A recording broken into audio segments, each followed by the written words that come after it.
I remember once hearing someone say, if you want to do good youth work, concentrate on the creche.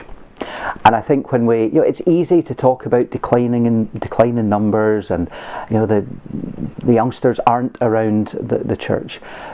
But what are we doing for them in the context where there are so many different activities and demands on their time and their interest?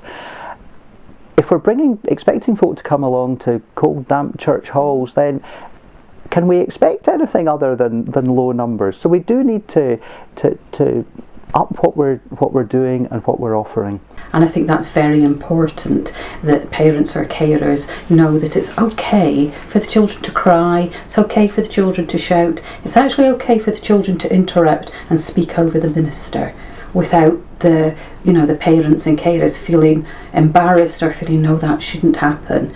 That it's totally interactive, that we're all down there on the floor at the same level, playing, all those kind of things that make for a very comfortable setting.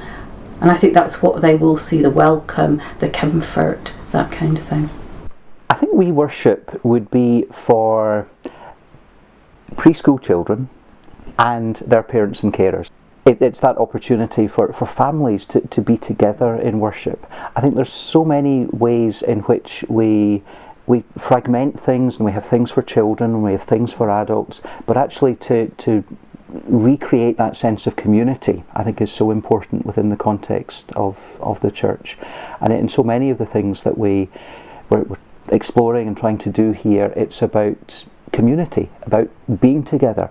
And food is an important part of we worship, and we would always end with a snack lunch and just being together, everyone mucking in, and the conversations that continue. Sometimes they're about the themes that we were thinking about in We Worship, and sometimes just about life and its ups and downs, but it creates that context within the church hall, but within the family of the church. Peter Nielsen, within the context of the Church Without Walls report, had said, what kind of church will give access to the gospel to the next generation?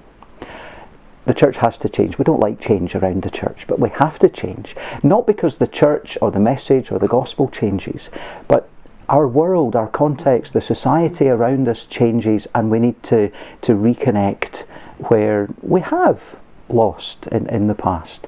But through different things, different ways of being church, I think we do reconnect folk with God, with love, with the gospel, with good news.